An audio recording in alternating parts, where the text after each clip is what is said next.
येदसे चरित्र केले नारायणे, रांगता गोधने राखिता हे. माझी वाणी तुझे वर्णी गुणनाम, ऐसे दे प्रेम काही कळाला. हे सोंग सारिले या रूपे अनंते, पुढेही बहुत करणे आहे. माझी वाणी तुझे वर्णी गुणनाम, ऐसे दे प्रेम काही कळा. आहे तुका म्हणे धर्म संस्थापने, केला नारायणे अवतार.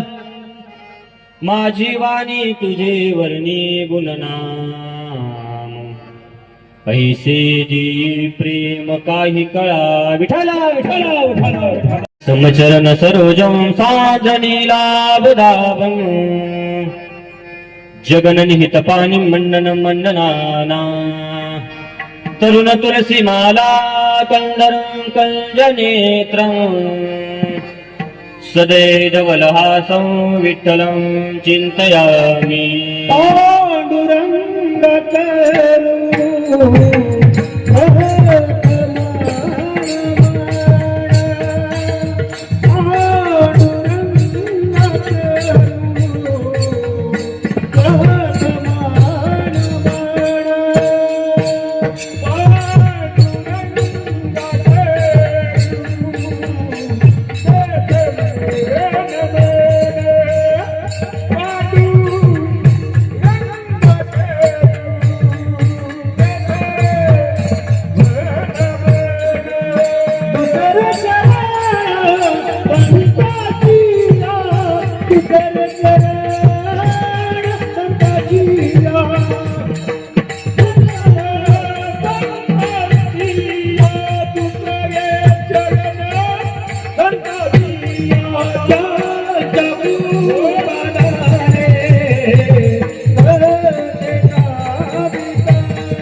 पांडुरंगा करू प्रथम नमन, दुसरे चरण संताच्या.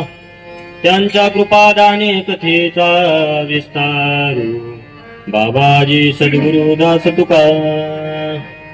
कलावज्ञ जीवोधरार्थावतारं, कलांकांक तेजोधि कामोधि वक्त्रं. खलानीशवादापनोदाद्यध्यक्षं, समाधिस्थमूर्तिं भजे ज्ञानदेवं. नमो ज्ञानेश्वरा नमो ज्ञानेश्वरा, नमो ज्ञानेश्वरा नमो ज्ञानेश्वरा, नमो ज्ञानेश्वरा नमो ज्ञानेश्वरा, नमो ज्ञानेश्वरा नमो ज्ञानेश्वरा. निवृत्ती उदारा गोपाल देवा, निवृत्ती उदारा गोपाल देवा. मुक्ताबाई त्रिभुवन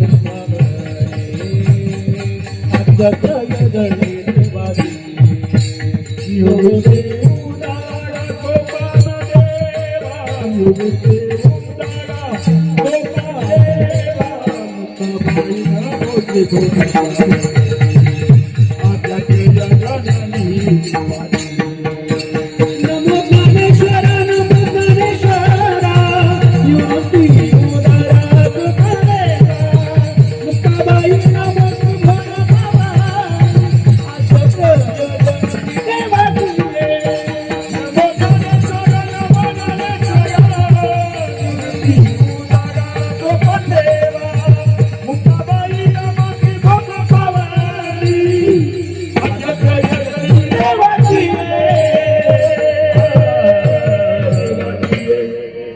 नमो ज्ञानेश्वरा नमो ज्ञानेश्वरा निवृत्ती उदारा सोपान देवा मुक्ताबाई नमो त्रिभुवन पावनी आद्यत्रय जननी देवाचे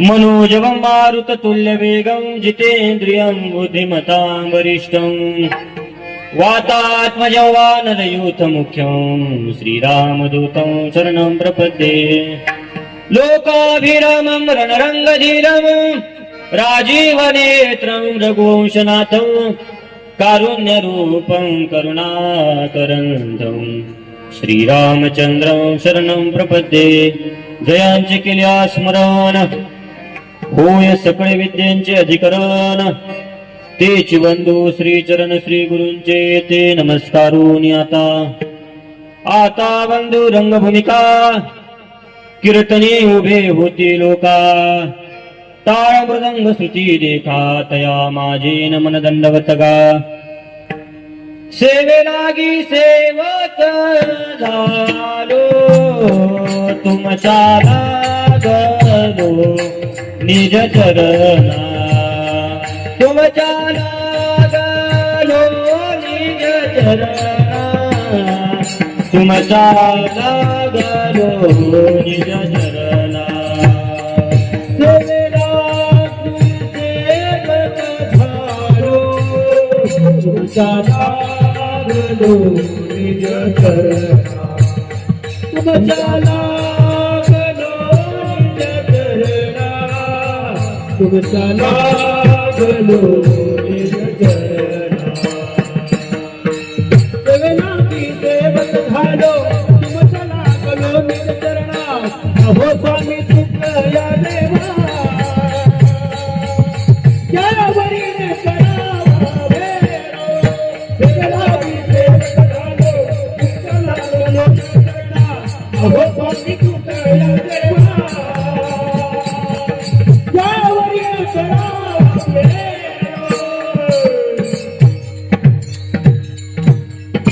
सेवे लागी सेवक झालो तुमच्या लागलो निज चरणा ओ स्वामी तुकया देवा यावरी न करावा अभेर मस्तक माझा पायावरी या वारकरी संतांच्या श्री संतांची माथा चरणावरी साष्टांग हे करी दंडवत ओम नमोजी आद्या वेद प्रतिपाद्या जय जय स्वसंवेद्या आत्मरूपा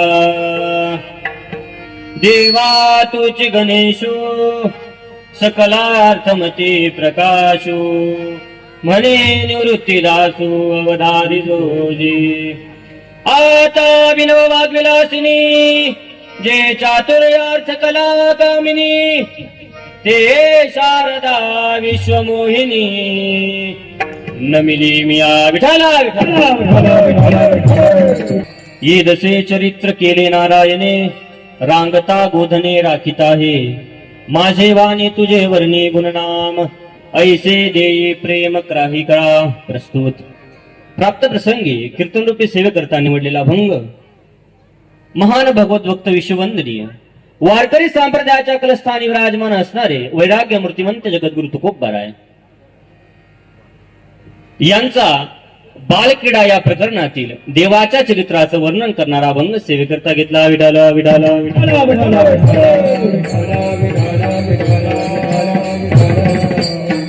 या अभंगातून जगद्गुरु तुकोबाराय देवाने लीला कोणत्या अवस्थेमध्ये केली ते सांगतात की ये दसे चरित्र केले नारायणे त्या नारायणाने या दशेमध्ये चरित्र केलं पण कोणती दशा रांगता गोधने राखीत आहे रांगत असताना आणि गोधने राखत असताना देवाने त्या ठिकाणी चरित्र केलेलं आहे आणि गोकुळामधून जे रूप धारण केलं होतं हे सोंग सारिले या रूपे अनंते पुढेही बहुत करणे आहे गोकुळामध्ये जो देवाचा अवतार धारण केला होता ते देवाने एक प्रकारचं सोंग घेतलेलं होतं तुकोबाराय म्हणतात की ते सोंग घेऊनही देव म्हणतात की पुढे बहुत करणे आहे मला पुढे भरपूर करायचंय पण काय करायचंय आहे तुका म्हणे धर्म संस्थापने केला नारायणे अवतार.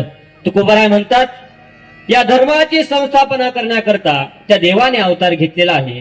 आणि अशा देवाचे माझे वाणी तुझे वर्णी गुणनाम, ऐसे देई प्रेम काही कळा. विठाला विठाला. शिवेला सुरुवात करण्यापूर्वी अल्पसा पर्याय द्यायचा तो म्हणजे असा की ही कीर्तन सेवा किम निमित्ताने आयोजित आहे, सर्वांना ज्ञातच आहे. एक भक्ताचा आद्य करते म्हणून सांगतो की आपले श्री रखमाजी सोमाजी गारुडकर बाबा आणि सौ भागुबाई रखमाजी गारुडकर आजी हा जो परिवार आहे, यांची मुलं असतील, दत्तात्रय भाऊ असतील, जालिंदर भाऊ, मच्छिंद्र भाऊ यांची 3 मुलं, त्यांच्या 4 मुली सुमनताई असतील, अलकाताई असतील, मीराताई असतील आणि मंदाताई असतील. हा खूप असा मोठा परिवार. यांनी एक देवाची सेवा घडावी म्हणून अधिक मासामध्ये श्रीमद भागवत कथेचं त्या ठिकाणी आयोजन केलं होतं. गेले 7 दिवस झाले आम्ही त्या ठिकाणी श्रीमद भागवत कथेचं पारायण केलेलं आहे. त्या देवाच्या गुणाचं, यशाचं वर्णन केलेलं आहे. त्या देवाच्या लीला ऐकलेल्या आहेत. पण आपल्याला देवाचं कोणतं जरी कार्यक्रम करायचं जर असेल, साधना जर करायची असेल, तर त्याला सांगतात की त्या देवाच्या कार्यक्रमाचा शेवट हा मात्र काल्याने करावा लागतो. त्यामुळे हा सर्व मोठा परिवार यांनी अधिक मासामध्ये एक देवाची सेवा घडे म्हणून हा एवढा मोठा त्या ठिकाणी कार्यक्रम आयोजित केलेला आहे. जसं गोकुळामध्ये देव जन्माल्यानंतर आनंद झाला होता, तसं 8ही दिवस या घरामध्ये आजींच्या सर्व मुली आल्या होत्या, सर्व मुलं, आजींचे नातू सर्व मिळून जसं या ठिकाणी गोकुळ तयार झालेलं होतं. आणि आज आजींची इच्छा होती की एकदा तरी माझ्या दारामध्ये महाभागवत व्हावं, आणि आजीने ती इच्छा पूर्णही केली. महाभागवत झालेला आहे. आणि आज सर्वजण आज त्या भागवत कथेची एक सांगता म्हणून सर्वजण आज आपण काल्याच्या कीर्तनाला उपस्थित आहोत. विठाला विठाला. पवित्र पावन असा अधिक मास चालू आहे. या अधिक मासामध्ये सांगितलेलं आहे की अधिकस्य अधिक फलम. या अधिक मासामध्ये तुम्ही कोणतं जरी कार्य केलं तरी त्याचं फल तुम्हाला सहस्त्रपटीने, लाखोपटीने भेटणार आहे. पण संसारातलं सोडून जो कोणी अध्यात्मामध्ये देवाचं कोणतंही कार्य करेल, देवाचं नामस्मरण करेल, देवाची कथा करेल, देवाचं कीर्तन करेल, एकदा कथा केल्यानंतर जेवढं पुण्य लागतं, या महिन्यामध्ये तेवढी कथा जर एकदा केली तर 1000 कथा केल्याचं पुण्य या महिन्यामध्ये लागतंय. आणि आजींनी आपल्या दारामध्ये ही महाभागवत कथा त्या ठिकाणी केलेली आहे. आजींना निश्चितच त्या ठिकाणी लाखो कथा केल्याचं पुण्य या मासामध्ये लागलेलं आहे. कारण या महिन्याला, या मासाला देवाने स्वीकारलेला आहे. याला गावाकडे आपण धोंड्याचा महिना म्हणतो. शास्त्रामध्ये याला अधिक मास म्हणतात, पुरुषोत्तम मास म्हणतात, मलमास म्हणतात. की जे काय आपले मराठी 12 महिने आहेत, हे 12 महिने सोडून हा महिना जास्त असल्यामुळे याला अधिक मास म्हणतात. या महिन्याचा देवाने स्वीकार केल्यामुळे याला पुरुषोत्तम मास म्हणतात. आणि या महिन्यामध्ये कोणतीही तिथी, मुहूर्त त्या ठिकाणी निघत नाही. संसारातील कोणाचं लग्न असेल, साखरपुडा असेल, कोणाची वास्तुशांती असेल, कोणाचे भूमिपूजन असेल, या महिन्यामध्ये हे कार्य आपण कोणतंही करू शकत नाही. म्हणून या महिन्याला मलमास देखील म्हणतात. पण हा महिना देवाने आपलासा केल्यामुळे देवाने सांगितले, जो कोणी या महिन्यामध्ये माझं चिंतन करेल, माझं भजन करेल, त्याला लाखोपटीने पुण्य त्या ठिकाणी प्राप्त होणार आहे. आणि या अधिक मासाच्या पवित्र पावन काळावरच आपण ही काल्याची सेवा त्या ठिकाणी संपन्न करत आहोत. संप्रदायामध्ये जर आपल्याला एखादा नामयज्ञ जर करायचा असेल तर त्या नामयज्ञाच्या सुरुवातीला सांगितलेलं आहे की नामयज्ञ सुरू करायच्या टायमाला तुम्हाला त्या देवाचं मंगल करावं लागेल. का करावं लागेल सांगितलं, हा नामयज्ञ तुम्ही सुरू केलेला आहे, पण हा नामयज्ञ निर्विघ्नपणे पार पडावा, कोणताही विघ्न या नामयज्ञामध्ये येऊ नये म्हणून सुरुवातीला मंगल करावं लागतं. आणि नामयज्ञ आता संपूर्ण झाला आहे हे सांगण्याकरता शेवट त्या ठिकाणी देवाच्या चरित्राचं वर्णन करून काला करावा लागतो. जसं आपण मंदिर बांधतो, पण जोपर्यंत मंदिरावर कळस चढत नाही तोपर्यंत मंदिराला त्या ठिकाणी पूर्णता येत नाही. तसं जोपर्यंत नामयज्ञ सोहळ्याचा आपण काला करत नाही तोपर्यंत हा नामयज्ञ सोहळा पूर्ततेच्या वाटेला जात नाही. आणि आज आपण तोच नामयज्ञ सोहळा पूर्ततेच्या वाटेला नेतोय, ही काल्याची कीर्तन रूपी सेवा करतोय. संप्रदायाने नियम घालून दिला की काल्याच्या दिवशी तुम्हाला फक्त त्या देवाच्या चरित्राचं वर्णन करावं लागेल, दुसरं तुम्हाला काहीच वर्णन करता येणार नाही. तसं आपण बारीक दृष्टीने जर पाहिलं, आपण 7 दिवस सप्ते करतो, 8 दिवस सप्ते करतो, वर्ष श्राद्धाला कीर्तन ठेवतो, 10व्याला कीर्तन ठेवतोय, 13व्याला कीर्तन ठेवतोय, अनेक ठिकाणी आपण कीर्तन ठेवतो. पण कीर्तनाचा नियम सांगून गेले, जर कीर्तन करायचं जर असेल तर त्या कीर्तनामध्ये संसारिक सासू सुनेच्या गोष्टी नाही आणायच्या. मग काय करायचं? सगुण चरित्रे परम पवित्रे सादर वर्णावे. काय सांगितलं? सगुण चरित्रे परम पवित्रे सादर वर्णावे. त्या देवाच्या सगुण चरित्राचं वर्णन करायचंय, त्या देवाच्या निर्गुण चरित्राचं वर्णन करायचंय, तर त्याला कीर्तन म्हणता येईल. कारण भक्ती ज्ञान विरहित इतरा गोष्टी न कराव्या, प्रेम भरी वैराग्याच्या युक्ती विवराव्या, जेणे करुणी अंतरी ठसावी मूर्ती श्रीहरीची, ऐशी कीर्तन मर्यादा आहे संतांच्या घरची. देवाचं गुणगान करून एखादा जर कीर्तन करत असेल तरच त्याला कीर्तन म्हणता येईल. आणि देवाचं गुणगान न करता एखादा जर कीर्तन करत जर असेल तर त्याला तमाशा म्हटलं तरी वावगं ठरणार नाही. कारण तमाशामध्ये देवाची स्तुती नाही, तमाशामध्ये फक्त लोकांना मनोरंजन करण्याचं साधन आहे. पण देव हे जे कीर्तन आहे, हे कीर्तन या समाजाला उद्धाराकडे नेण्याचं साधन आहे.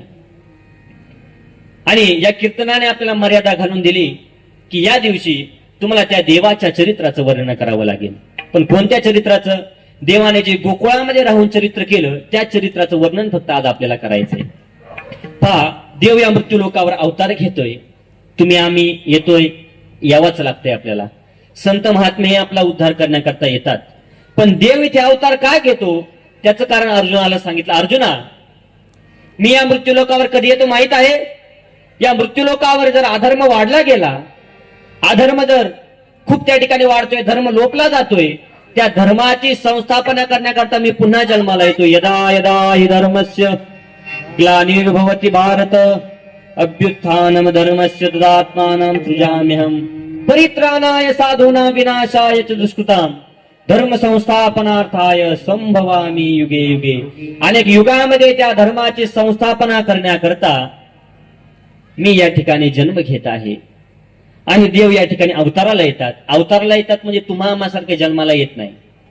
फक्त एक आई वडिलांचं निमित्त करतात की हे आई वडील आणि यांच्या पोटी मी जन्माला येईल. पण अवताराला येणं म्हणजे, अवतार म्हणजे वरून खाली येणं. अवतरती हा धातू निर्माण झालेला आहे. तरती म्हणजे वरून खाली येणे, तरती म्हणजे वरून खाली येणे. देव जे त्याचं वैकुंठ वर आहे, त्या वैकुंठातून या मृत्यू लोकांमध्ये येतो आणि काय करतो? अभंगाचं शेवटचं चरण आहे तू का म्हणे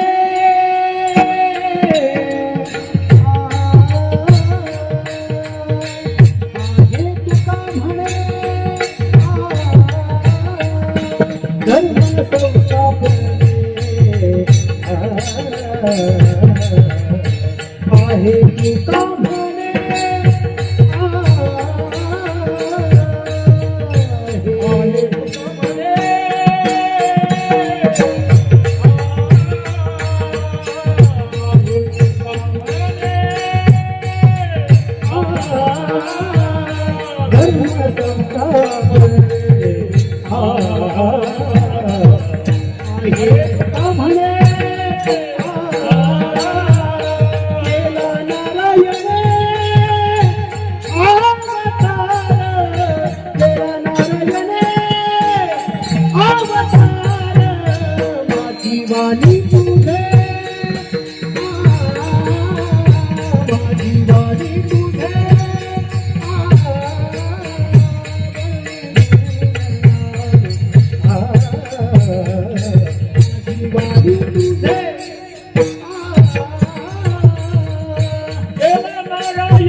माझी बाणी तुझे आहे तू म्हणे धर्म संस्थापने गेला नारायण अवतार गेला नारायण अवतार आहे तू का म्हणे धर्म संस्थापने गेला नारायण अवतार गेला नारायण अवतार आहे तुका म्हणे धर्म संस्थापने केला नारायणे अवतार. त्या नारायणाने धर्माची संस्थापना करण्याकरता अवतार घेतलेला आहे. आपण आता 8 दिवस ऐकलेलंच आहे की देवाने कसा अवतार घेतला, काय अवतार घेतला. या पृथ्वीवर त्या ठिकाणी कंसासारखे असुर सगळीकडे धुमाकूळ घालतायत. त्या पृथ्वीला या पापाचं ओझं झालं आणि मग वत्सारूपी पृथ्वी ब्रह्मापाशी जाय. पृथ्वीने गायीचं रूप धारण करून ब्रह्मदेवापाशी गेले, सांगितलं देवा हा पापाचा भार मला आता सहन होत नाही, हा मोकळा करा. ब्रह्मदेवाने सांगितलं काळजी करू नका, लवकरच देव त्या ठिकाणी जन्म घेणार आहे. सर्वजण देवाकडे गेले, देवाला प्रार्थना केली की देवा लवकर तुम्ही पृथ्वीवर जन्म घ्या. सांगितलं काळजी करू नका, लवकरच मी वसुदेव आणि देवकी यांच्या पोटी त्या ठिकाणी जन्म घेत आहे. आणि मग ज्यावेळेस देवकीचा त्या ठिकाणी विवाह चालू होता, स्वतः कंस रथ हाकत होता, देवकीला वाट लावत होता, कारण कंसाची देवकी बहीण होती. आणि एवढा मोठा उत्सव चालू असताना आकाशातून वाणी झाली की आकाशाची वाणी सांगत असे कंसा मानिया भरवसा बोलण्याचा. कंसा मी तुला सांगतोय याचा विश्वास ठेव, ज्या बहिणीला तू वाट लावत आहेस या बहिणीच्या पोटी जो 8वा येणार आहे तो तुझा वध करणार आहे. राग आला त्या ठिकाणी, राग आल्याबरोबर हातामध्ये खडके घेतला आणि देवकीला मारायला धावलाय. पण वसुदेवजीने हात धरला, रे कंसा काय करतोस, ज्या बहिणीला त्या ठिकाणी तू वाट लावायचंय त्या बहिणीला मारायला निघालास. अरे समाजामध्ये काय अपकीर्ती होईल तुझी, काय म्हणतील लोक. स्त्री हत्येचं त्या ठिकाणी पातक तुझ्या डोक्यावर घेऊ नको, थांब काही करू नकोस. तुला धोकाईच्या 8व्या पुत्रापासून आहे ना, तर हिला जेवढे काही पुत्र होतील हे मी तुला आणून देईल. कंसाने मान्य केलं आणि सांगितलं यांना कारागृहामध्ये बंदी करा. वसुदेव आणि देवकींना कारागृहामध्ये बंदी केलेलं आहे. त्यांना पहिला पुत्र झाला. पहिला पुत्र झाल्याबरोबर वचनाप्रमाणे वसुदेवजी आपला पुत्र घेऊन कंसाकडे गेले. आनंद झाला कंसाला, अरे बहिणीला मुलगा झाला, बहिणीला मुलगा झाला, मी मामा झालो. आणि वसुदेवाला सांगितलं मुलगा मागे घेऊन जा, कारण मला धोका फक्त 8व्या पासून आहे. आणि वसुदेवजी आपला मुलगा घेऊन पुन्हा मागे निघाले. पण नारद महर्षींचं आगमन झालं. नारायण नारायण आगमन झालं. कंसा फार आनंदी, सांगितलं काय नाही माझी बहीण देवकी तिला मुलगा झालाय. अरे मग तुला तर भीती वाटायला पाहिजे, तू आनंदी. अहो सांगितलं नारद महर्षी घाबरायचं काय काम आहे, तिच्या पोटी जो 8वा येणार आहे तो मला मारणार आहे. आता तर पहिला मुलगा झालाय. नारद महर्षी म्हणाला, अरे कंसा असं करू नको. नारद महर्षीने कमळाचं फुल तोडून आणलं, कंसासमोर दाखवलं. सांगितलं कंसा मला यामध्ये सांग बरं 1 नंबरची पाकळी कोणती. कंस मला ही 1 नंबरची, ही 1 नंबरची, ही 1 नंबरची. 1 नंबरची पाकळी सांगता येणार, कारण पुढे मोजलं तरी 1 नंबरची येते, पुढे नाही मोजली तरी शेवटचीच येते. नारद महर्षी म्हणतात, अरे कंसा तो फार चतुर आहे, त्याचा भरोसा ठेवू नको. 8व्याच्या जागी तो पहिला येईल. खालून वर मोज, 8 पासून वर मोजलं तर 1 2 3 4 5 6 7 8 तो कधी येऊ शकतो. एकही मुलगा जिवंत ठेवू नको. नारद महर्षीने सांगितल्याबरोबर राग आला कंसाला. वसुदेवजीने आवाज झाला, तो मुलगा पुन्हा मागे घेतला आहे. दगड पाहिला, घर फिरून तो मुलगा आपटून त्या ठिकाणी मारून टाकला. असे देवकीचे 6 मुलं त्या ठिकाणी कंसाने मारलेले आहेत. 7वा गर्भ त्या ठिकाणी देवकीच्या उदरामध्ये वाढत होता, पण योगमायेने तो गर्भ उचलला, ट्रान्सफर केला गोकुळामध्ये रोहिणीच्या गर्भामध्ये. आणि 8व्या तिच्या पोटी देवाचा जन्म होणार होता. गर्भ वाढायला लागलेला आहे. अतिशय देवकीच्या मुखावर त्या ठिकाणी तेज प्रफुल्लित होत आहे, कारण गर्भामध्ये साक्षात देव आहेत. आणि तो दिवस उजडलेला आहे. श्रावण महिना आहे, कृष्ण पक्ष आहे, बुधवार आहे, रोहिणी नक्षत्र आहे. 2 प्रहर रात्र झालेल्या या रात्रीचे 12 वाजलेले आहेत. आणि अशा वेळेस देवाने 12 वर्षाचं आपलं चतुर्भुज रूप वसुदेव आणि देवकींच्या समोर त्या ठिकाणी प्रगट केलेलं आहे. आनंद झाला, देव प्रगट झाले, दर्शन घेतलं. विचारलं देवा तुम्ही इथं. साईला काळजी करू नका, मी तुमच्या पोटी जन्माला आलोय. तर देवा अरे मुलगा तर लहान असतो, तू 12 वर्षाचा 4 हाताचा, कोण तुला म्हणेल की तो आमचा मुलगा आहे. लहान व्हा. पुन्हा 4 वर्षात झाले. सांगितलं देवा एवढं नाही, पूर्ण ज्यावेळेस बाळ जन्माला येतं तेवढं लहान तुम्ही व्हा, रडा, त्यावेळेस लोक म्हणतील की यांना मुलगा झालेला आहे. देवाने सांगितलं मी लहान होतो, पण मी ज्यावेळेस लहान होईल त्यावेळेस मला एका टोपलीमध्ये भरायचं आणि इथं कारागृहात नाही ठेवायचं, उचलायचं आणि डायरेक्ट गोकुळात कुठे नंदाच्या घराला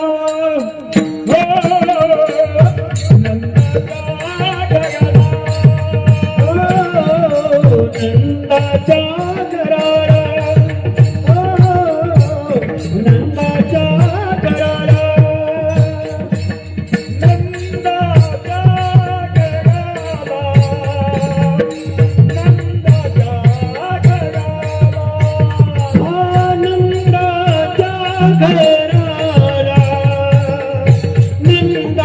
घराला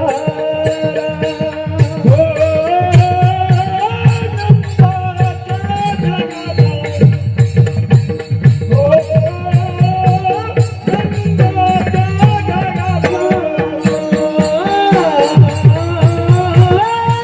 नंदाच्या घराला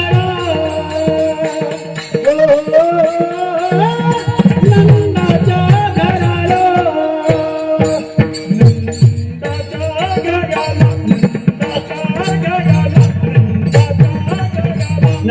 नंदाच्या घराला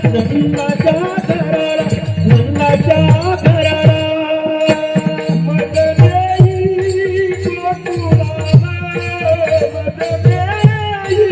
गोकुळाला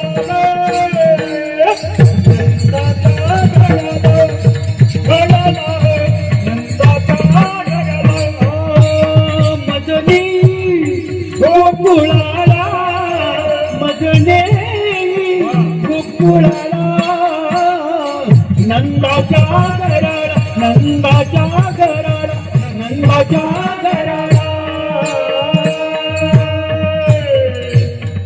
नंदाच्या घराला मदने ही गोकुळाला. देव म्हणतात वसुदेवा मला इथं नाही ठेवायचं, टोपलीमध्ये घालायचं आणि डायरेक्ट गोकुळात नेऊन नंदाच्या घरी मला ठेवायचंय. आणि मग वसुदेवजी देवाला म्हणतात अरे देवा तुला न्यायचंय ठीक आहे, अरे पण बाहेर पहा कंसाने त्याचे राक्षस त्या ठिकाणी नंग्या तलवारी घेऊन उभ्या केल्यात. जर एक पाऊल जरी बाहेर ठेवलं तरी मला त्या ठिकाणी शरीराचे तुकडे तुकडे करून टाकतील. अरे पण मी इथून उठणार कसा? बेड्याने माझं शरीर त्या ठिकाणी सर्व आवळून धरलेलं आहे. देवाने सांगितलं काळजी करू नका, फक्त मला उचलून डोक्यावर घ्या.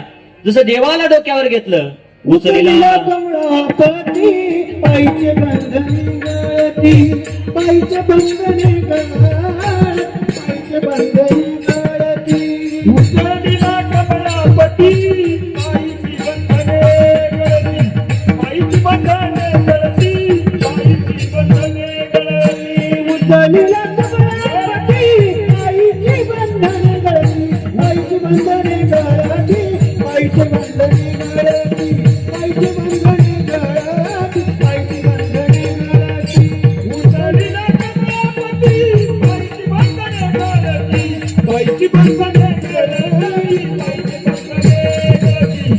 पाहिजे बंधने गळती पाहिजे बंधने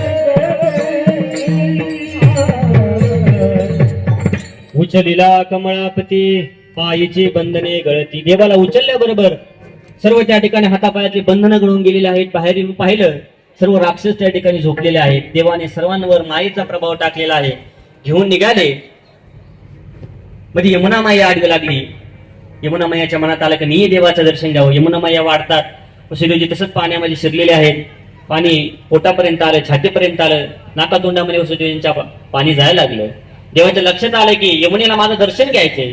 टोपलीतून आपला उजवा पाय बाहेर काढला आणि उजव्या पायाचा अंगठ्याचा स्पर्श यमुनेला केल्याबरोबर यमुना दुभंगली गेली. पण रस्ता झाला. वसुदेवजी गेले, नंदाच्या वाड्यामध्ये गेले, कृष्णाला त्या ठिकाणी ठेवले आणि त्या ठिकाणी एक मुलगी जन्माला आली होती. तिचं नाव माया. माया उपजली ते मज ठेवी यानी येते. देवाला तिथे ठेवलं आणि ती माया घेऊन पुन्हा मागे आले. जसं तुरुंगामध्ये आली ती रडायला लागली. मोठे मोठे रडायला लागले. सर्व सावध झाले. अरे रे आठवा जन्माला आला, आठवा जन्माला पळायला लागले. कंसाला त्या ठिकाणी बोलवलं. कोणतरी आठवा आलाय. कंस त्या ठिकाणी पळत आला. पाहिलं अरे ही तर मुलगी. कंस म्हणला अरे पण हा आठवा येणार होता, ही आठवी कस काय आली? पण कोणी का असताना मारल्याशिवाय सोडायचं नाही. पण तिलाही तिच्या पायाला धरलं. गर त्या ठिकाणी फिरवलं आणि दगडावर आपटून मारणार एवढ्या मध्ये हातातून सुटली आणि सांगितलं कंसा अरे मला काय मारतोस? तुझ्या लागी वधी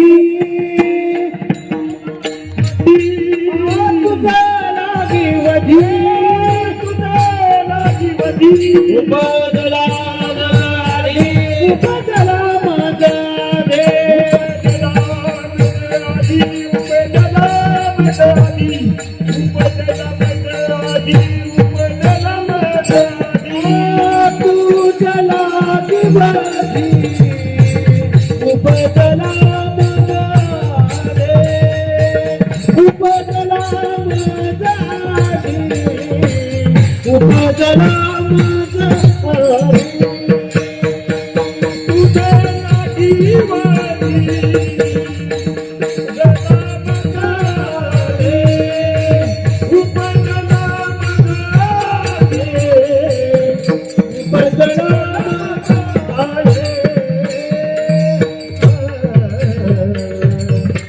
तुझ लागी वधी उपजला मज आधी. अरे मला काय मारतोस, तुला मारणारा माझ्या आधी जन्माला आलाय, पण कुठं आला हे नाही सांगितलं. कंस घाबरला. अरे मारणारा जन्माला आला, पण कुठे आला, काय झालं.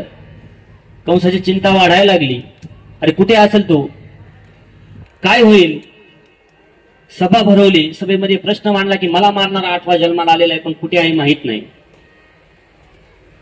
त्याला मारलं पाहिजे, पण मारायला कोण जाणार. सर्वात पहिल्यांदा पुतना गेली. पुतण्याला देवाने त्या ठिकाणी मारून टाकलेला आहे. देव त्या ठिकाणी मोठे होत आहेत. आणि तुकोबाराय देव ज्यावेळेस रांगायला लागले त्यावेळेस चरित्र त्या ठिकाणी वर्णन करून सांगतात की ये दसे चरित्र केले नारायणे रांगता गोधने राखिताये. देवाने रांगत असताना आणि गोधने चारत असताना कोणतं चरित्र केले. पण तुकोबाराय म्हणतात की ये दसे चरित्र केले नारायणे. तुकोबाराय म्हणतात की हे चरित्र नारायणाने केले. जर तुकोबाराय इथं म्हटले असते की ये दसे चरित्र केले श्रीकृष्णे, श्रीकृष्णाने केलं असतं तर ठीक होतं, पण हा नारायण कुठून मध्ये आला. श्रीकृष्णाचं नाव घ्यायला पाहिजे होतं की चरित्र कोणी केलं, कृष्णाने. तुम्ही नारायणाचं नाव घेता, नारायणाचं नाव काय घेता. तुकोबाराय म्हणतात नारायणाचं नाव घेण्याचं एक कारण आहे, कारण या कलियुगामध्ये काही काही असे शहाणे जन्माला आलेत. ते शिकतात पण शिकून मूर्ख होतात. शिकून ते असे म्हणतात की द्वापार युगामध्ये कृष्ण नावाचा कोणीतरी एक हुशार व्यक्ती होऊन गेला. काय म्हणतात, कृष्ण नावाचा कोणतरी एक हुशार व्यक्ती होऊन गेला, त्याला म्हणत नाही की देव आहे म्हणून. म्हणून इथं सगळ्यांना उत्तर दिले तुकोबारायांनी, तो जो कृष्ण आहे तो सामान्य माणूस नाही, साक्षात तो नारायण आहे. आणि त्या नारायणानेच कृष्ण रूपाने या ठिकाणी अवतार घेतलेला आहे. आणि देवाला ही वेगवेगळी प्रचिती दाखवून द्यावी लागली की मी देव आहे, मी नारायण आहे. ज्यावेळेस श्रीकृष्णाच्या खोड्या फार वाढायला लागल्या, यशोदेला चिंता पडली.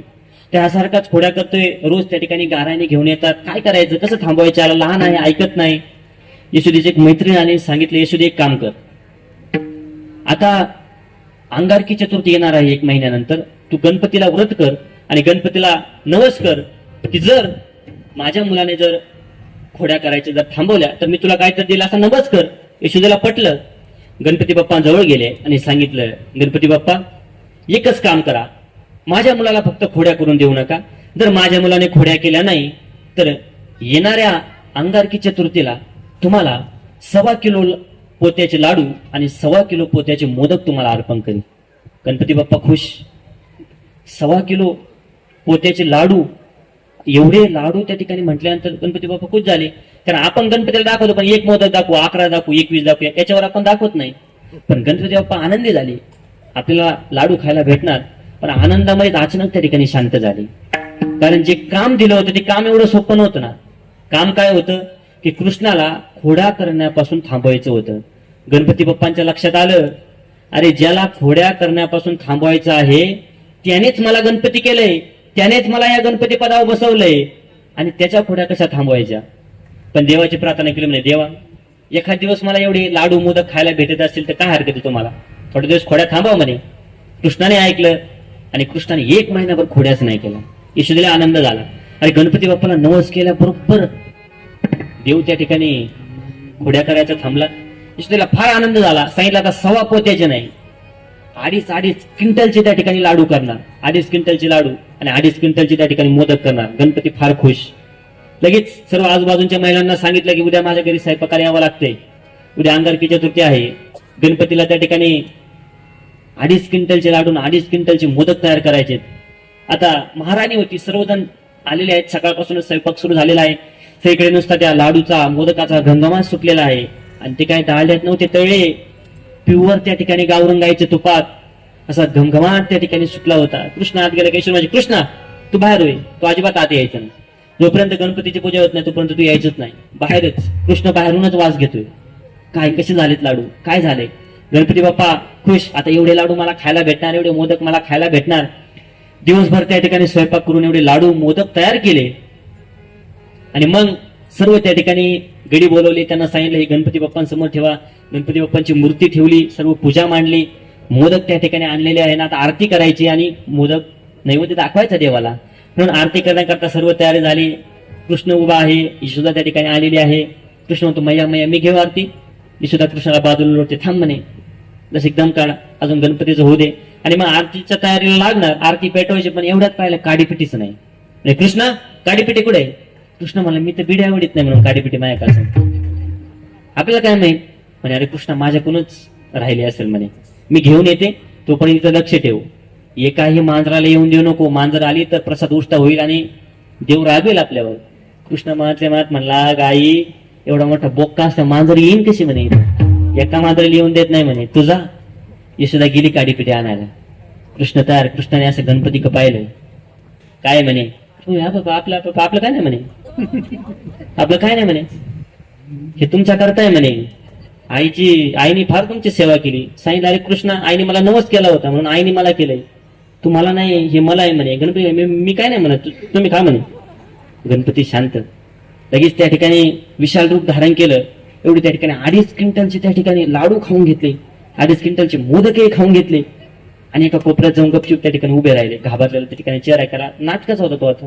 नाटक करणे त्याची कोणी बरोबरी करू शकत नाही त्या कोपऱ्यात जाऊन उभा राहिला यशोदा आली कृष्णा कृष्णा पुढे कृष्ण त्या ठिकाणी पळत पळत आला आईला मिठी मारली म्हणे मैया मैया मैया मला खूप भीती वाटते काय कृष्णा काय झालं काय तोपर्यंत पाहिलं 5 क्विंटलचे लाडू आणि मोदक गायब विचारलं कृष्णा अरे हे लाडू आणि मोदक कुठे गेले सांगितलं मैया त्याच्यामुळेच भीती वाटते म्हणे तू इथून गेली आणि एक मोठा आगडबंब त्या ठिकाणी माणूस आला म्हणे त्याची ढेरी वाढलेली होती त्याला सोंड होती आणि त्या ठिकाणी खायला लागला मी लय माझ्या आईने सांगितलं हात नाही लागायचा तो मला गप्प बसायचं अजिबात बोलायचं नाही आणि त्यांनी सगळे मोदक त्या ठिकाणी खाऊन घेतले म्हणजे गणपती बाबाचं नाव पुढं करून घेतलं यशोदा म्हटली जाऊ दे कृष्ण आता खाल्लेत गणपती पण आता देवाला नैवेद्य दाखवावं लागेल ना तर नैवेद्याला काय करायचं पुन्हा लक्ष मध्ये आलं की किचन मध्ये मी थोडे काही काढून ठेवलेलं आहे सांगितलं कृष्णा इथं लक्ष दे मी जाते आणि किचन मधले मोदक त्या ठिकाणी घेऊन येते यशोदा माता गेल्या मग कृष्णाच्या परत मनात आलं आता मी इथं होतो म्हणून गणपती बाप्पा काही म्हटले नाही मी एखाद्या वेळेस जर बाहेर खेळायला गेलो तर गणपती बाप्पा म्हणायला बसले की आई ते मोदक लाडू मी नाही खाल्ले कृष्णाने खाल्ले आई मला शिक्षा करेन म्हणून गणपती पाहिलं गणपती घाबरलेलेच होते गणपती धरला आ केलं गणपतीच खाऊन घेतला यशोदा आली आता मोदक दाखवायचे कृष्णा चला आपण नैवेद्य दाखवू म्हणून असं थाई केली देवाकडे अरे पण कृष्णा देव कुठे असं म्हटल्याबरोबर त्या ठिकाणी कृष्ण हसायला लागला आणि कृष्ण म्हणतो देवासीच पुसे देव काय झाला आता तू देवालाच विचारते की देव कुठे गेलाय कृष्ण यशोदेला संशय आला अरे मोदक गेले देव गेला पुढे सांगितलं कृष्णा नक्की सांग काय झाले कृष्ण मला आपल्याला काय माहित नाही बाबा आपल्याला काहीच माहित नाही ईश्वर म्हणते आ कर त्याला आ करायला लावलं जसं त्याने आ केलं आतमध्ये लगेच गणपती बाप्पा हात जोडून म्हणतात मैया मी देव नाही आमचा सगळ्यांचा देव हा आहे याने आम्हाला जन्माला घातलेला आहे यानेच ही सर्व सृष्टी निर्माण केलेली आहे त्यामुळे याचीच पूजा कर विठाल विठाल विठाल यशोदेला सुद्धा दाखवून द्यावं लागलं की मी स्वतः देव आहे त्यामुळे इथं तुकोबाराय म्हणतात की ये दसे चरित्र केले नारायणे त्या नारायणानेच कृष्णाच्या रूपात त्या ठिकाणी अवतार घेतलेला आहे आणि चरित्र केले पण कसं रांगता गोधने राखिताय रांगत असताना आणि गोधने राखत असताना चरित्र केलेलं आहे रांगत असताना गोकुळात केलं गोधने राखत असताना वृंदावनामध्ये ते चरित्र केलेलं आहे विठाल विठाल विठाल देव त्या ठिकाणी कृष्ण रूपाने आला होता तुकोबाराय म्हणतात की हे सोंग सारिले या रूपे अनंते देवाचं ते सोंग घेतलं होतं त्याने कृष्ण रूपाने आणि त्या सोंगाकडे पाहून बरेच जण म्हणत होते अरे हा देव नाही हा दुसराच कोणतरी असू शकतो कारण तो सोंग घेण्याचा असा पटाईत आहे की तो कोणालाच त्या ठिकाणी ओळखू येत नाही नटतो येण्याची नटावा खेळतो येण्याची खेळावा असं सुंदर त्या ठिकाणी रूप धारण केलं होतं पहा आता पिक्चर मध्ये पाहतो आपण हिरो हे नट जे नटी आहेत ते वेगवेगळ्या त्या ठिकाणी रूप धारण करतात पण जो हिरो आपल्याला त्या ठिकाणी आवडतोय ज्याला आपण लहानपणापासून पाहत आलो त्या हिरोने कोणतं जरी रूप घेतलं कोणत्या जरी वेशामध्ये आला तर आपण लगेच ओळखतो हा तोच आहे त्यानेच हे रूप धारण केलेलं आहे पण याने असं सोंग धारण केलं होतं स्वतःच्या पोराला सुद्धा ओळखता नाही आलं की हा आपला पप्पा आहे म्हणून स्वतःच्या पोराला सुद्धा कोणला देवाचा पुत्र होता ब्रह्मदेव याची नाभी कमळी जन्मचतुरानना आपण सर्व जन्माला आलो पण आई आणि वडील दोघांपासून आपण जन्माला आलोय पण तिथं आईचा संबंधच नव्हता फक्त त्या देवाच्या उदरातूनच ब्रह्मदेवाचा जन्म झाला होता त्याला सुद्धा कळालं नाही की या कृष्णाच्या रूपामध्ये साक्षात आपला पप्पा बसलेला आहे म्हणून त्या देवाची परीक्षा घ्यायला गेला ब्रह्मदेव सगळीकडे ज्यावेळेस काला वाटत होते ब्रह्मदेव म्हटला हे जे घुराकी पोर आहे यांना काला देतो आणि आपल्याला काला देत नाही बाकीच्या देवांना आशा लागली आपण काला घ्यावं म्हणून ती वेगवेगळे रूप धारण करतात. ब्रह्मदेव म्हणले वेगवेगळे रूप धारण करून जमणार नाही. जर काला घ्यायचा असेल तर गोपालच त्या ठिकाणी व्हावं लागेल. फक्त गोपालांना देव काला देतोय म्हणून गोपालाचं रूप धारण करून ब्रह्मदेव आले. देवाने ओळखलं हा गोपाल नाही, हा ब्रह्मदेव आहे. ब्रह्मदेव असा हात पुढा करायचा, त्याच्या हातावर प्रसाद द्यायची बारी आली की देव हात लांब न्यायची. तो पुन्हा इकडून करायचा, पुन्हा इकडून करायचा. पण देवाने काही काला दिला नाही. राग आला. अरे ब्रह्मदेव, मी सृष्टीचं निर्माण करणार, मला काला देत नाही, मला मजाच करतो म्हणे याची. सर्वजण त्या ठिकाणी काला खात्या तिकडे तिकडे पाहिलं. गोपाल म्हणे अरे कृष्णा कृष्णा, आपल्या गाया लांब गेल्या म्हणे. कृष्णा सांगितलं तुम्ही निवांत बसा, मी पाहून येतो. कृष्ण त्या ठिकाणी पाहायला गेले पण गाया सापडत नाही. गाया वास्त्र सर्व त्या ठिकाणी ब्रह्मदेवाने चोरले आणि ब्रह्मलोकामध्ये नेऊन ठेवले. श्रीकृष्ण परमात्मा शोधतायत पण गाया शोधत नाही. पुन्हा इकडे पाहायला आले तर गोपाल गायब झाले. गोपाल हे चोरून ब्रह्मदेव त्या ठिकाणी ब्रह्मलोकात घेऊन गेला. आणि गोपाळ आणि गायी चोरून नेलं. ब्रह्मदेवाला असं वाटलं की नक्कीच तो आता जो गवळ्याचा पोरगा आहे तो रडत बसला असणार की माझे मित्र कुठे गेले, माझ्या गाया कुठे गेला, म्हणून पुन्हा पाण्याकरता खाली आले. आणि खाली येऊन पाहिलं तर सगळे गोपाळजी चालले तिथंच. सर्व गाया त्या ठिकाणी चरतायत, सर्व त्या ठिकाणी खेळतायत, आनंद घेतायत. ब्रह्मदेव म्हटले अरे हे गोपाळ गाया मी तर ब्रह्मलोकात ठेवल्यात, इथं कसं काय.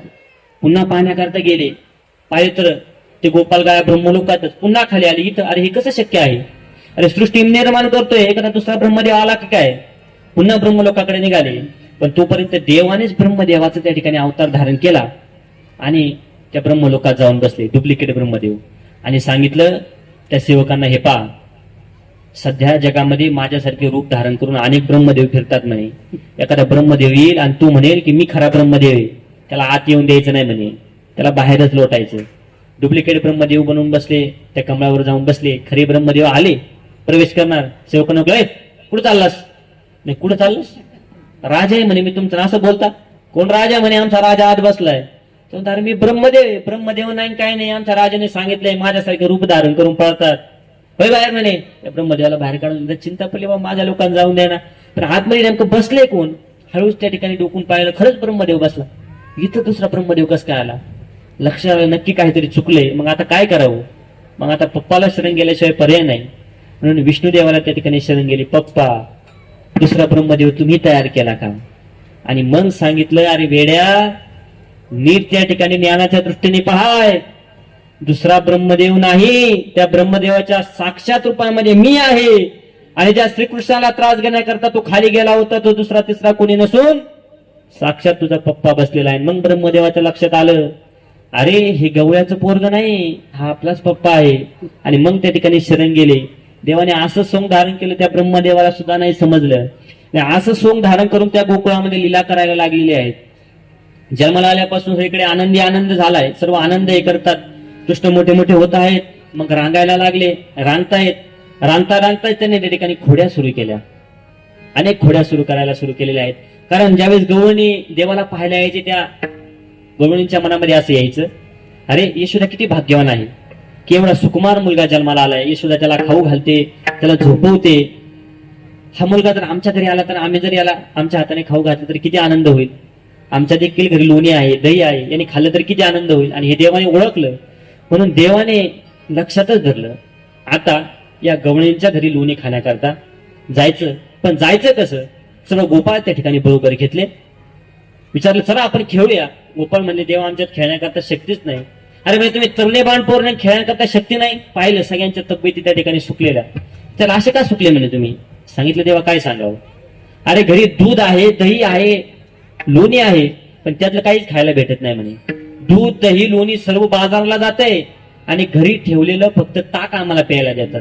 ते ताक पिऊन पिऊन आमचे पार शरीर त्या ठिकाणी वाळलेलं आहे. देवाने सांगितलं काळजी करू नका, काळजी करू नका. मी तुम्हाला दही दूध सगळं त्या ठिकाणी खायला देतो, काळजीच करू नका.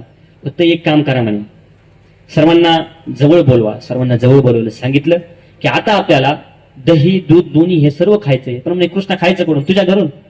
तुझ्या घरी गेलं तर आपल्याला बाहेर काढून देतील. खायचं कडून. सांगितलं कोणाच्याच घरी जायचं नाही. प्रत्येकाचा नंबर लावायचा आणि आपल्याच प्रत्येकाच्या एकाच्या घरी सगळ्यांनी जायचं. गोपाळ म्हणले अरे हे शक्य नाही. मम्मी पप्पा दारातच का ठिकून बसले, हात सुद्धा लावून देणार नाही. सांगितलं त्यांना कळूनच द्यायचं नाही. गपचित जायचं, दोन्ही खायचं, दही खायचं, पुन्हा त्या ठिकाणी निघून यायचं. आणि मग सुरू केलेलं आहे सर्व झोपलेले असायचे त्यावेळेस हे गुप्त रूपाने त्या जे दही दूध ठेवलेलं घर आहे त्या घरामध्ये जायचे, दही खायचे, दूध खायचे, लोणी खायचे, सांडून द्यायचे, सर्व नासाडी करायचे, पुन्हा निघून यायचे. गवणींना कंटाळा यायला लागला, अरे कोण करतंय हे, कोण चोरी करते, काय करते, कसं करते. म्हणून सर्व गवळींनी मिटिंग भरवली आणि त्यांच्या कानावर आलं, ही चोरी दुसरी तिसरी कोणी नसून तो नंदाचा मुलगा करतोय. पण नंद हे त्या गोकुळाचे राजा असल्यामुळे राजाच्या विरोधात कोण बोलणार. जर असं एक त्या नंदाच्या कानावर गेले तर आपल्याला शिक्षा करतील, फाशीवर जावं लागेल. म्हणून सर्वजण यशोदेकडे जायचे आणि यशोदा सांगायचं, यशोदे यशोदे बाळ तुझा काना पोटेवरी सोसुरिंगाना, यशोदे बाळ तुझा काना पोटेवरी सोसुरिंगाना, यशोदे बाळ तुझा काना पोटेवरी सोसुरिंगाना, यशोदे बाळ तुझा काना पोटेवरी सोसुरिंगाना. सर्वजण येतात यशोदेकडे, त्या ठिकाणी तक्रार करतात, यशोदे तुझा कृष्ण किती त्या ठिकाणी खोड्या करतोय. यशोदा म्हणायची, अगं काय बोलता तुम्ही, बोलायला काय वाटतं का. एवढा त्या ठिकाणी 2-3 वर्षाचा माझा मुलगा आहे, याला नीट चालताही येत नाही आणि तू तुमच्या खोड्या करणार. काय खोड्या करतो सांगा. ते म्हणे खोड्या तुझ्या कृष्णाच्या. अगं तुझ्या कृष्णाच्या खोड्या जर सांगायला बसलं, जर लिहायला बसलं तर समुद्राची शाई करावी लागेल, पृथ्वीचा कागद करावा लागेल आणि साक्षात सरस्वती जरी लिहायला बसली तरी तुझ्या कृष्णाच्या खोड्या संपणार नाही. पण यशोदा म्हटली, जर तुम्हाला कृष्णाच्या खोड्या जर सांगायच्या जर असेल तर काहीतरी ठोस पुरावा घेऊन या, तर मी मानेल की कृष्ण त्या ठिकाणी काय करतोय, खोड्या करतोय. एक गवळ म्हणले, यशोदे लय चरा बोलते का, आता त्या ठिकाणी पुरावा घेऊन येते. म्हणे थांब, 2-3 दिवसातच पुरावा घेऊन येणार. कृष्णाने पाहिलं, कोण रे म्हणे, तिलेवर आज करून बोलते, पत्ता लिहून घ्या म्हणे तिच्या घराचा. लगेच गोप्पाने पत्ता लिहून घेता सांगितलं, आज हिच्याच घरी. देवाने जाऊन सांगितलं म्हणे, काकू येतोय संध्याकाळी, सावध राहा. काकू म्हणे, तू येतं खरी, काय तुला मी आज जाऊन दिलं बाहेर. काकू त्या ठिकाणी दरवाजातच काठी घेऊन बसली.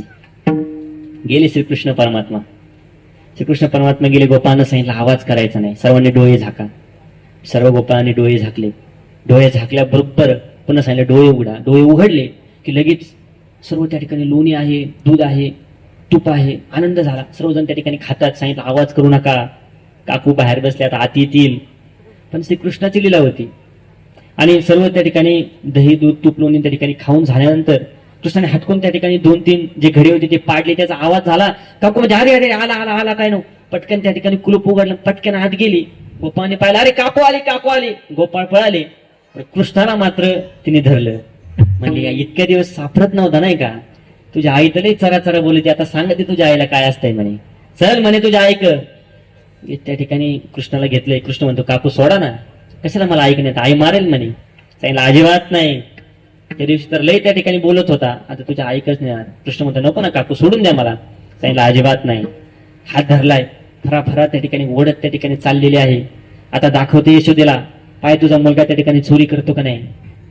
देव त्या ठिकाणी म्हणतो, काकू नको काकू नको. गोपाई माग पळतात, काकू सोडून द्या सोडून द्या. काकू काय ऐका ना. पण तो देव पुढच्या चौकात गेल्यानंतर देव म्हणला, काकू किती वेळ एकच हात धरलाय, माझा हात दुखतो म्हणे, एवढा कोमल माझा हात दुखेल म्हणे, एक काम कर म्हणे, दुसरा हात धर बरं. सांगितलं दे दुसरा हात. त्यांनी याचा हात काढून घेतला आणि तिचा नवऱ्याचा हात दिला. त्यांनी धरला. चल पटकन, यशोदेकच नाही तुला. हे म्हणतो, पण तुम्हाला पण बोलायचं नाही अजिबात, चल पटापटा. मागं लक्ष नाही. कारण पूर्वीच्या काळी पदर महिला अशा खाली घेत होते इथपर्यंत, पदर इथपर्यंत, आता इकडे गेलाय. पहिला अशा खाली घेत होत्या. तिने मागं वळून सुद्धा पाय नाही. नवऱ्याला धरले, फरा ठिकाणी ओढीत चालली. कृष्ण जोपर्यंत लगेच दुसऱ्या पटकन त्या ठिकाणी यशोदे म्हणे, यशोदे आली पळत. अरे कृष्ण आलाच म्हणे, मला भूक लागलेली आहे. सांगले कृष्णा जेव घालते. नाही म्हणे, थांब, मला पण आधी कडावर घे आणि मला थोडं फिरव. त्याला माहित होतं आता हे सोंग येणारच आहे. लगेच त्या ठिकाणी यशोदे कृष्णाला कडावर घेतलेला आहे, इकडे देखील फिरवते. तोपर्यंत ती बाहेर, यशोदे बाहेर ये. यशोदा म्हणजे काय झालेलं सकाळ सकाळ. लगेच यशोदा त्या ठिकाणी बाहेर आलेला आहे, पदरीचा खालीच. कृष्ण कडेवर बसलेला. यशोदा म्हणजे काय झालं, वर पाहून बोल. तिने पदर असा वर केला आणि पाहिलं की कृष्ण तर यशोदेच्या कडवर आता शब्दच निघाला. त्याला तर मी धरलं होतं आणि हा इकडं कुठं आला.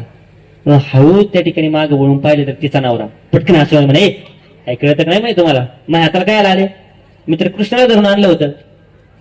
आणि मग त्या ठिकाणी लाजदी गेली, म्हणे यशोदा चुकलं माझ्याकडून म्हणे. आणि देव भेटला आणि सांगितलं, काकू मला धरणं एवढं सोपं नाही, मला धरण्याच्या नादात भल्या भल्यांचं आयुष्य गेलं पण कोणी हात नाही लावू शकलं, मला एवढं सोपं नाही मला धरायचं. कृष्ण असा खोड्या करतोय, सर्व त्या ठिकाणी त्रास देतोय, अनेक त्या ठिकाणी खोड्या कृष्ण करतोय करतोय करतोय. सर्व गोकुळ त्या ठिकाणी त्रासून गेलं. यशोदेकडे गेले, सांगितलं यशोदा आता आम्ही नाही राहू शकत, आता आम्ही राहू शकत नाही, आम्हाला त्या ठिकाणी हे गोकुळ सोडून जावं लागेल. आता यशोदा म्हटली, यशोदे कृष्णाला सांगावे गावे गावे. यशोदे कृष्णाला सांगावे गावे गावे. यशोदे कृष्णाला सांगावे गोकुळी गावे गावे. यशोदे कृष्णाला सांगावे गोकुळी राहावे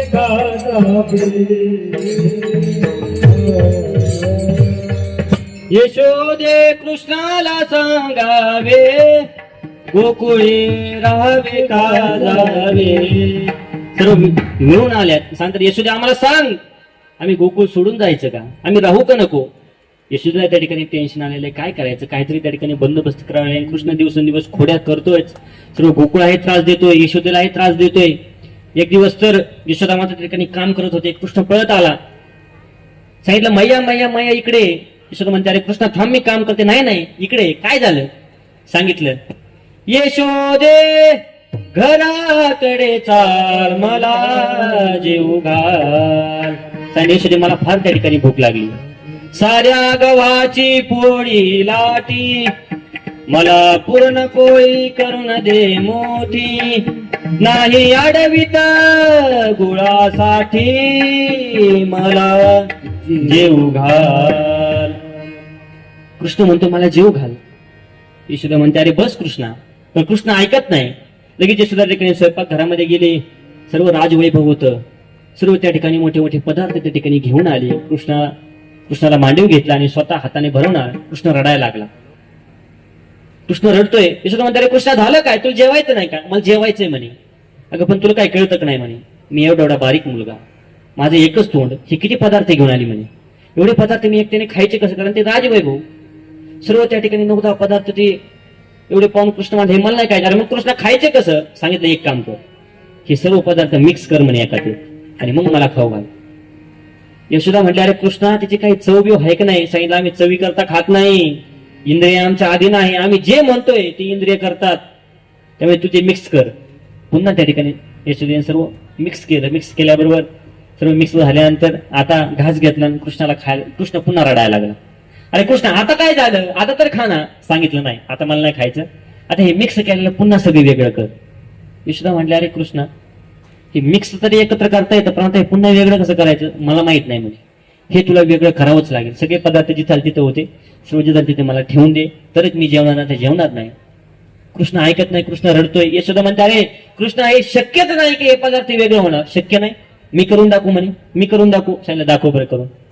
ठेवू म्हणे पदर ताटावर. ताटावर त्या ठिकाणी पदर टाकलेला आहे. कृष्णाने मुद्दाम त्या ठिकाणी डोळे झाकले, काहीतरी त्या ठिकाणी मंत्र बडबडला आणि पाणी फिरवलं. असं सांगितलं काढ पदर. पदर काढल्याबरोबर पाहिलं की सर्व पदार्थ जिथं आले तिथं त्या ठिकाणी ठेवलेले होते. आणि यशोदेला आश्चर्यात वाटलं की मिक्स झालेले पदार्थ वेगळे कस काय झाले. डोक्यामध्ये प्रकाश पडला की हे देवाशिवाय दुसरं कोणी करू शकत नाही. माझ्या पोटी आलेला हा कृष्ण कोणी सामान्य नसून साक्षात त्या ठिकाणी देवाचा अवतार आहे. कृष्णाच्या लक्षात आलं. तर यशोदेच्या आशात मनामध्ये राहिलं तर ही मला देवाऱ्यात ठेवून माझी पूजा करील म्हणून माया टाकली. यशोदेची स्तुती त्या ठिकाणी सर्व त्या ठिकाणी गेली आणि पुन्हा आपला मुलगा आहे म्हणून यशोदेचं त्या ठिकाणी पालन पोषण त्या ठिकाणी करत आहे. आणि फारच खोड्या वाढल्यानंतर मग नंद बाबाजींकडे गेले आणि सांगितलं कृष्ण फार त्या ठिकाणी खोड्या करतो, याला काहीतरी शिक्षा करा. सांगितलं तुम्ही तुमचे आपले मायलेक पाहून घ्या, मला काही मध्ये घेऊ नका, कारण हे सर्व राज्य मला त्या ठिकाणी सांभाळावं लागते. यशोदेला वाटलं आता करायचं काय. कृष्ण खोड्या कर थांबवत नाही. आणि मग डोक्यामध्ये आलं, सांगितलं कृष्णा तू या ठिकाणी फार खोड्या करतोस, त्यामुळे एक काम करायचं, उद्या गाया घ्यायच्या आणि डायरेक्ट वनामध्ये जायचं. तुम्ही गाया घेऊन सगळे गोपाल गाण्यात गाया घेऊन सगळे गोपाल या या तुम्ही गाया घेऊन सगळे गोपाल तुम्ही गाया घेऊन सगळे गोपाल गोपाल या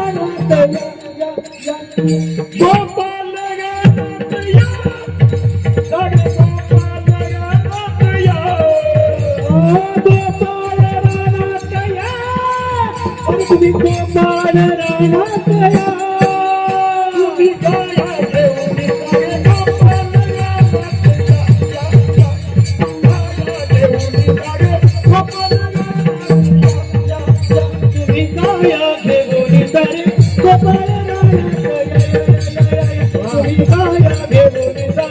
गोपाल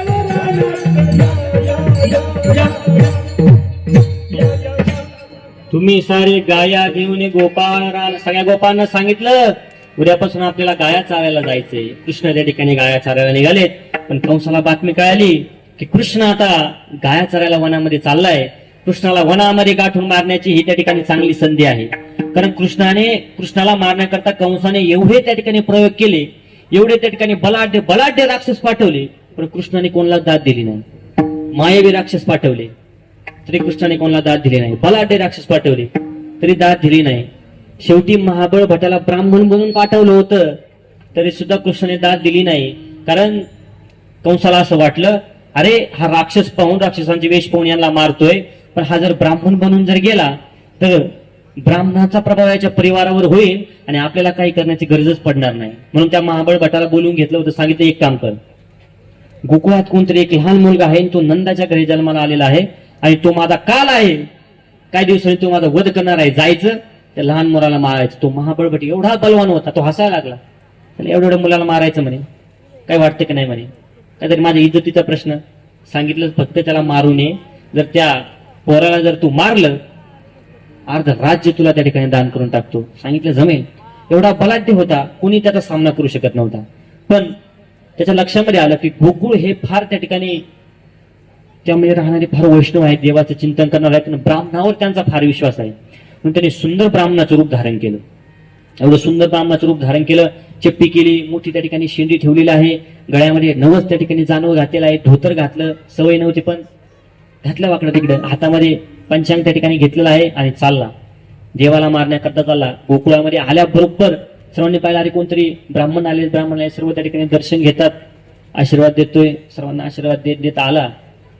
दुपारची वेळ होती, नंदबाबा घरी नव्हते. यशोदेने पाहिलं कोणतरी ब्राह्मण आले, सांगितलं बाबा या या त्या ठिकाणी थोडं भोजन करा, पाणी घ्या. त्याला महाबळ भटाला घरामध्ये आणलं, बसण्याकरता पाठ दिला, टेकण्याकरता पाठ दिला आणि त्याला बसवलं. सांगितलं बाबा जेवण, सांगितलं मी जेवण करत नाही.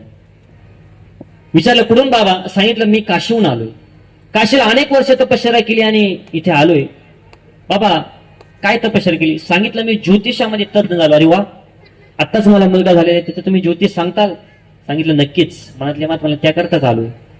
लगेच ज्योतिष ठेवण्याकरता पाठ दिलेला आहे. विचारलं यशोदे जन्म कधी झाला, सांगितलं श्रावण महिन्यामध्ये, नक्षत्र रोहिणी होतं. बरं, वेळ 12 वाजता बरोबर. त्या ठिकाणी पाहायला लागलेला आहे, आकृती काढली, त्यामध्ये ग्रह भरलेले आहे आणि पाहिलं, पटकन त्या ठिकाणी पंचांग झाकलं, बगलामध्ये धरलं, पटकन उठला, निघायला लागला. यशोदे म्हणते अहो बाबा कुठं चालले, तुम्ही तर ज्योतिष सांगणार होते. सांगितलं यशोदे हे पहा, मी एक तर कधीच खोटं बोलत नाही आणि खरं बोललेलं तुला पटणार नाही, त्याच्यामुळे न सांगितलंच बरं. पण सांगितलं बाबा असं करू नका, काय असेल तुम्ही ते सांगून टाका. सांगितलं यशोदे ऐकण्याची तयारी आहे, सांगितलं हो. पुन्हा महाबळ भट त्या ठिकाणी बसला आणि सांगतो यशोदे तुझ्या पोटी हा जो मुलगा आलेला आहे हा कोणी सामान्य नाही, हा मूळ नक्षत्रावर जन्माला आलाय, पुढे जाऊन संपूर्ण कुळाचा हा नाश करणार आहे, चोऱ्या करेल, व्यभिचार करेल, सगळीकडे याची त्या ठिकाणी अपकीर्ती होईल. असं म्हटल्याबरोबर यशोदे म्हटलं तर धक्काच बसला. अरे असं कधी होईल, आणि त्यांनी सांगितलं काही खोटं नव्हतंच ना, कारण पुढे जाऊन आपली 56 कोटी व यादव जी होती ती यांनीच मारलीत, कारण तो यदू वंशातला होता ना, नंदा आणि यशोदेच्या वंशातला नव्हताच तो. पण असं सांगितलं, पण यशोदा म्हटली अहो बाबा 2 दिवसापूर्वी गर्गाचार्य आले होते, त्यांनी तर फार सुंदर सांगितलं त्या गर्गावर विश्वास ठेवू नको, या ज्योतिषाचा असा आहे एक अंक जरी इकडल्या इकडे झाला तरी सर्व ज्योतिष त्या ठिकाणी हुकतय. आणि नक्की गर्गाचार्य गणिताला हुकले. गर्ग तो चुकला गणिताशी.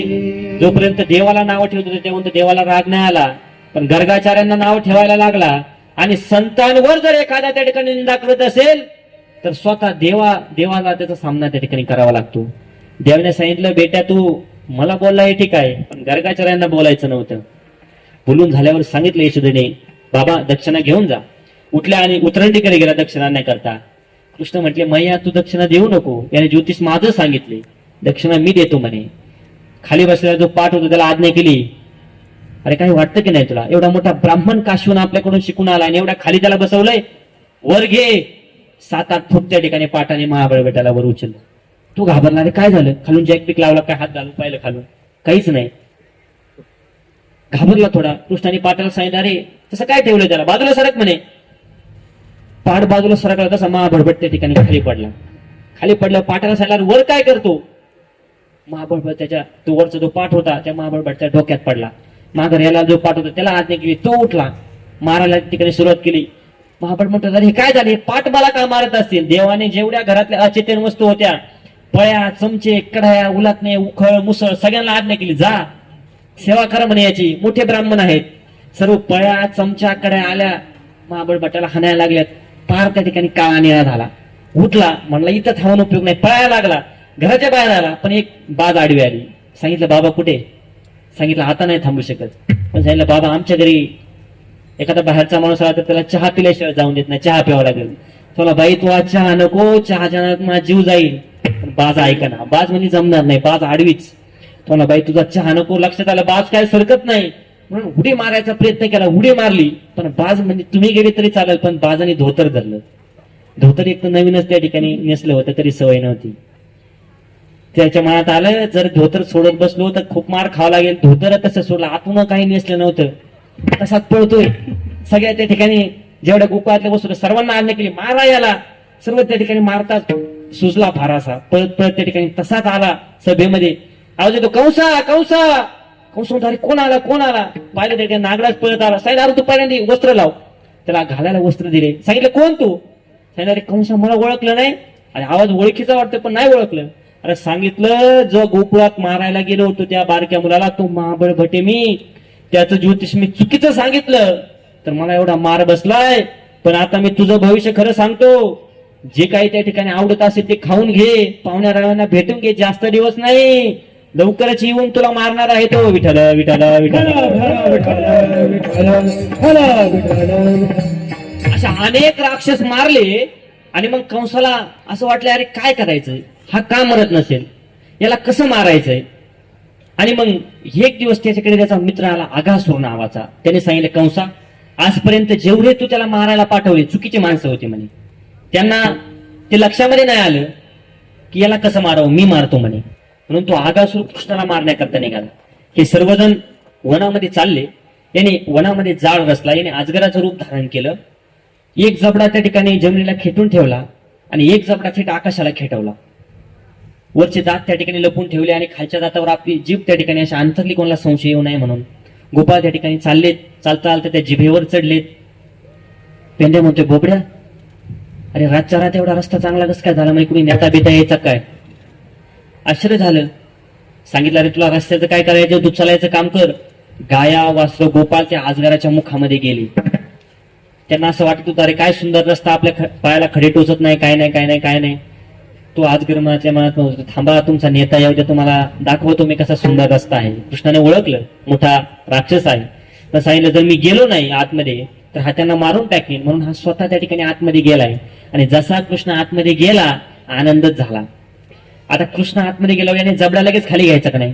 पण हा विचार करत बसला की आता जर मी याला मारून गेलो तर कंस मला त्या ठिकाणी अर्ध राज्य दान देईल. मी कोणत्या साईडचं अर्ध राज्य घेऊ, कोणते कोणते गाव मी मागून घेऊ, हा विचार करत त्या ठिकाणी बसलाय. तो पटकन मुख झाकायचं. पण तोपर्यंत कृष्ण आतमध्ये गेलेले आहेत. पाहिलं सर्व त्या ठिकाणी विषाच्या प्रभावाने गोपाळ गाया सर्व बेशुद्ध आतमध्ये पडलेले आहेत. राग आला कृष्णाला. कंठामध्ये उभं राहिल्यानं आपलं विशाल स्वरूप त्या ठिकाणी वाढायला सुरुवात केलेली आहे. वाढतायत आणि कृष्ण वाढायला लागल्याच्या लक्षामध्ये आलं, थांबा पहिले तोंड बंद करून घेऊ आणि मग काय होईल ते आपण विचार करू. पण तोपर्यंत कृष्ण त्याच्या वरच्या जबड्याला गेले. हा खाली दाबतोय, कृष्ण मला खाली कुठं, वर, कृष्ण वर लोटतात, तो खाली दाबतोय, कृष्ण वर लोटतात. पण देवाच्या शक्तीपुढे कोणाची शक्ती चालणार आहे? त्या ठिकाणी ती जबडा वर दाबत दाबत त्याला जोपर्यंत नैसर्गिक त्याचा जबडा जो जिथपर्यंत जात होता तिथपर्यंत त्या ठिकाणी तो गेलाय. आणि आता तिथून पुढे गेल्यास नंतर वेदना व्हायला लागल्या, आरडतोय. पण कृष्णाने अतिशय त्या ठिकाणी ताकदीने तो जबडा दाबला आणि त्या अजगराचे त्या ठिकाणी 2 तुकडे त्या ठिकाणी करून टाकले. आणि त्या अजगराचा देखील सत्यानाश त्या ठिकाणी करून टाकलेला आहे. आणि कंसाला इकडे भीती त्या ठिकाणी लागते. सर्व गोपाळांना त्या ठिकाणी घेऊन आलेले आहेत. सर्व गोपाळांना घेऊन आल्यानंतर गोपाळांना आनंद झाला की देवाने आपल्याला त्या ठिकाणी वाचवलं आहे. आणि एवढा मोठा आनंद त्या ठिकाणी सगळीकडे झालेला आहे. आणि आता गोपाळ म्हणतात, देवा आता फार त्या ठिकाणी लीला झालेल्या आहेत, फार आपण त्या ठिकाणी खेळवलं आहे, पण आता आम्हाला त्या ठिकाणी भूक लागलेली आहे. त्याच्यामुळे देवाने सांगितलं, काळजी करू नका, सर्वजण बसा, शिदुऱ्या घेऊन या. सर्वांना शिदुऱ्या त्या ठिकाणी आणायला लावलेल्या आहेत. सांगितलं बसा. सर्वांच्या शिदुऱ्या एकत्र केलेल्या आहेत. एकत्र करून त्याचा त्या ठिकाणी काला केलेला आहे. सर्वांना सांगितलं तुम्ही आता कमलाकार बसा. सर्वांना त्या ठिकाणी कमलाकार बसवलेला आहे. स्वतःच्या हाताने भगवंत परमात्मा गोपाळांना त्या ठिकाणी काला देत आहे. देवांना असं वाटलं की आपल्याला काला भेटावं, पण देवांना श्रीकृष्ण परमात्मा काला देत नव्हते. असं वाटलं की गोपाल काला खाऊन यमुनेमध्ये हात धुवायला येतील, म्हणून त्या ठिकाणी मासे झालेत. पण देवाने सांगितलं आज हात धुवायला यमुनेवर जायचंच नाही, हात आपल्या टेरीलाच त्या ठिकाणी पुसून घ्यायचे, कारण त्याला माहिती आहे देव तिथं येऊन थांबणार नाही. म्हणून सर्वांना त्या ठिकाणी काला वाटलेला आहे. सर्वांना आनंद झालाय. सर्व त्या ठिकाणी आनंद आणि काला सेवन करत आहेत. विठोबा कुमार विठोबार कुमार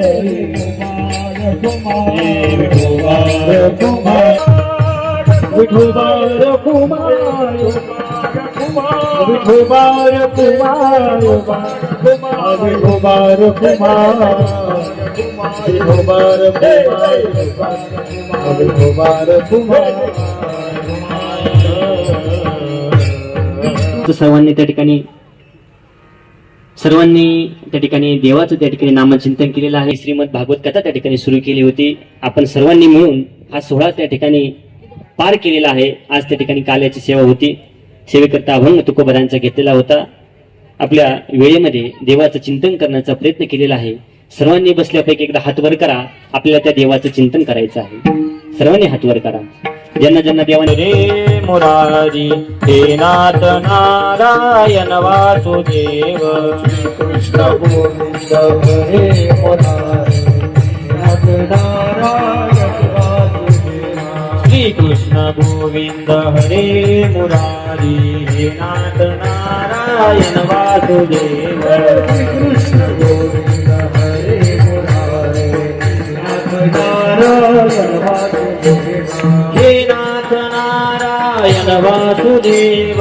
हे नाथ नारायण वासुदेव. हे नाथ नारायण वासुदेव. हे नाथ नारायण वासुदेव. श्री कृष्ण गोविंद हरे मुरारी हे नाथ नारायण वासुदेव.